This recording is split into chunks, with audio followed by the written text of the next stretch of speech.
নানা ঢং আর নানা রঙে সোশ্যাল মিডিয়ায় তার অভিনয়। এক এক সময় এক এক চরিত্র নিয়ে হাজির। মুখ ভর্তি ক্রিম থাকায় নাম হয়েছে ক্রিম আপা।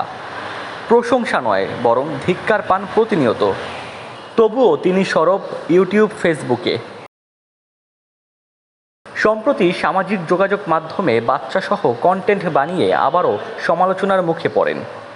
ভাইরাল হওয়া ওই ভিডিওতে শিশু নির্যাতনের অভিযোগ করেন নেটিজেনরা। এ নিয়ে তোলপাড় শুরু হয় সামাজিক যোগাযোগ মাধ্যমে। দ্রুত ক্রিম আপা ওরফে শারমিন আক্তার শিলার বিরুদ্ধে ব্যবস্থা নিতে দাবি জানানো হয়। আর এরপরই সাভারে সমাজসেবা অধিদপ্তরে ডাকা হয় ক্রিম আপাকে। বৃহস্পতিবার বিকেলে সাভার উপজেলার সমাজসেবা অফিসারের কার্যালয় থেকে শারমিন আক্তার ওরফে ক্রিম আপাকে আটক করে আশুলিয়া থানা পুলিশ। অভিযোগকারীদের মধ্যে একটি সামাজিক সংগঠনের নেতা জানান, ঢাকা জেলা প্রশাসকের নির্দেশে নারী ও শিশু নির্যাতন আইনে শিশুর মাধ্যমে উপার্জনের অভিযোগে গত 3 দিন আগে আশুলিয়া থানায় একটি অভিযোগ দায়ের করা হয়। সেই অভিযোগের ভিত্তিতে বৃহস্পতিবার বিকেলে সাভার উপজেলার সমাজসেবা অফিসারের কার্যালয়ে শারমিন আক্তার শিলা ওরফে ক্রিম আপাকে সপরিবারে ডাকা হয়।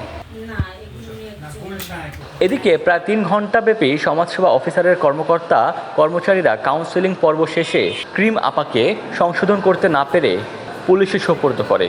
পরে পুলিশ তাকে আটক দেখায়।